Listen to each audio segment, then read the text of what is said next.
This basic OpenStreetMap tutorial is brought to you by HOT, the humanitarian OpenStreetMap team. If you want to find out more about HOT, go to hotosm.org. So let's get started. In your browser, type tasks.hotosm.org. I will assume that you already have an OSM account, OpenStreetMap account, and that you have linked your account to the Hot OSM Tasking Manager.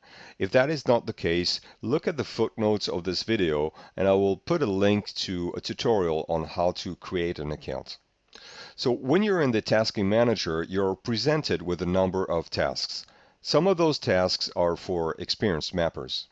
For beginners, I recommend you go to task 1090. So type task 1090 here in the search bar, hit enter, and you're going to be presented with this screen. Again, select task 1090, and now we're coming to the description and the instructions linked to the task. It is important to read the description. The author in this case is the humanitarian OpenStreetMap team. The requesting organization is Nepal and the International Response Community. The imagery that we're going to use is coming from Bing and Mapbox. Also for beginners, there are some useful links towards tutorials provided by MapGive and Learn OSM. Now let's have a look at the instructions. There again, some very useful information and a tagging guide for roads, buildings, and waterways. Now, for roads, you know the roads in Nepal are different than the roads that you might be used to. You have a link here, Nepal Roads page on the wiki, which is quite useful. But we're going to go through that in a second. At the bottom of the instructions, you'll see a note for validators. If you're a beginner, I wouldn't go there. Now, let's start contributing. Here in the Contribute screen, we have the possibility to either take a task at random or select a task in the right side of the screen in the tiles which have been mapped for us. So what's important to notice is that those tiles are color-coded. They're high priority mapping tiles here in pink. There are tiles which have been validated in green, and we have a few here on this chart. There are tiles which have been mapped or qualified as done but not yet validated in orange, invalidated in gray, and those which are currently being worked on by other mappers and you don't have access to those tiles are circled in orange. So let me select a tile and let me zoom in and select this one. Double click on it and I will click Start Mapping. Here I have a choice to use different type of editors. If I click on this arrow, you'll see a number of different editors. For beginners, it's really important to start with the ID editor. So this is what I'm going to do. Select ID editor and immediately a new window opens. So you're presented with this window and tools on the right side of your screen. Plus will help you zoom in. Minus will help you zoom out. By the way, if you use the wheel of your mouse, you can also zoom in and zoom out using the wheel of your mouse. The third icon shows my location, and this one, let's click on it, and it will allow me to look at different brightness of the image. In this case, I'm going to select 100% brightness, and you see how the image has come a little bit clearer. I'm going to leave the selection of the Bing aerial imagery and click again on the icon. Another one that's useful, another tool, is the bottom one.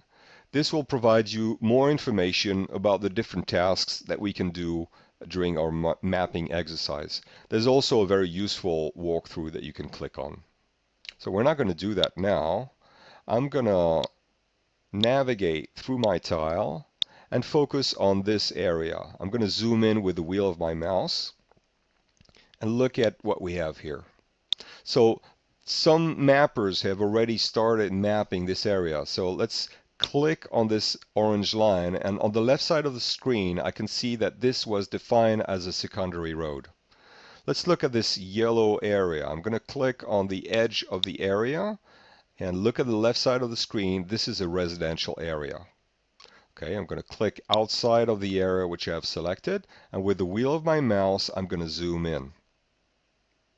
So here are some buildings which have been mapped. Now, this yellow border is kind of inhibiting me to see all the buildings. So what I'm going to do is click here on the right side on this tool, and then click on Fill Areas and show No Fill. Okay, so now I have a better view of all those buildings. Let's pick a building, and I'm going to select Area and start mapping a building. So here are two buildings which I'd like to start mapping. I'm going to left click and carefully follow the edges of the building. If I'm not sure, I can zoom in with the wheel of my mouse. I'm going to click again, and double click to finish. Now I need to tell OSM that this is a building, so I'm going to select this area and go to the left side of my screen, click on Building, scroll down, and select Building. I recommend you only select Building. Do not select any other selection at this time. Select Building, and now that is qualified as a building in OpenStreetMap. There's another task that I need to do here, is to square my building.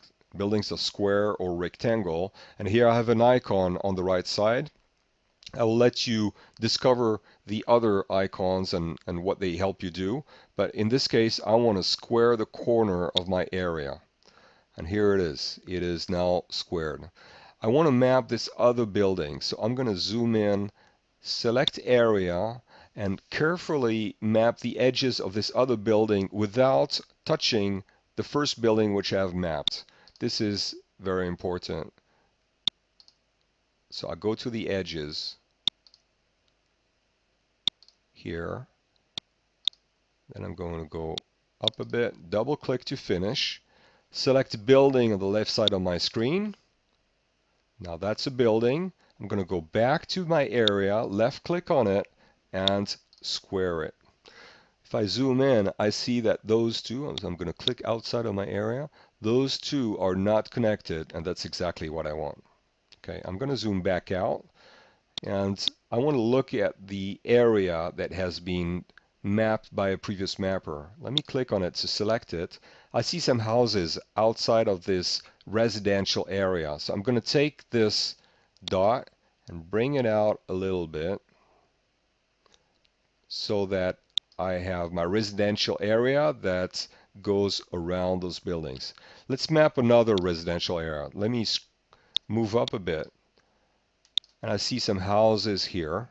So I'm going to select Area and then draw an area around the houses that represents a residential area. So now I have my area design. Let me go to the left side of the screen, select Land Use, and then Residential Area. That's it. That is now a residential area.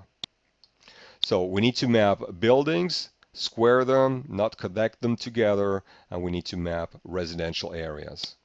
Another thing that we need to do is to map roads. So I see a road here that connects to another road. And this looks to me as a residential road because it is connected to a residential area. So I'm going to click on Line and then start following this road all the way to the main road. Double click to finish. Go on the left side of my screen on roads, and I'm going to select residential road. That's it. That is now a residential road. Now it is connected, as I can see, to what looks to be a main road. So I'm going to click Line, and I won't cover all of the road, but let me start here. Just for the purpose of this tutorial, I need to connect the two, residential road and the main road. That's very important. And then I'm going to follow it down a little bit. Let me move my map so that I can continue my mapping exercise to go down. And I'm going to, again, continue. Let me move my map up a bit, all the way to, well, about here. double click to finish, road, and now what I'm going to do is to not select residential road because I think this is a main road. I'm going to scroll down all the way to unknown roads, and that is an unknown road. Other mappers will be able to come in and put more information, but for now, just select unknown road.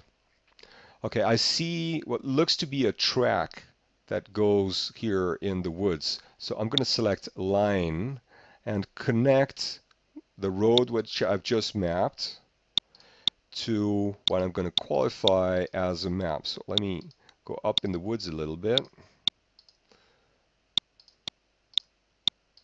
I'm going to move my map all the way to here. Double click to finish. And then I'm going to go to roads, scroll down, and select track. If you're not sure, you can actually click on I, and that will give you a picture. Obviously, this is not a Nepal picture, but it gives you an impression of, or a feeling of what a track looks like. So I'm going to click track, and if it was on a bridge, I would click bridge here, but obviously this is not, so I'm just going to leave it as is. And now this is a track which is connected to a road. Now here I see what looks to be a pedestrian path, and actually it is called a path in OpenStreetMap. So let's select line, connect it to my track, and follow that path in the middle of the woods. You know, if a path is in a mountain, I'm going to double click to finish. If a path is in the mountain, you'll see some zigzags. And that's typically a good indication that this is a path. So let's go on the left side of my screen, select path, and this is a footpath.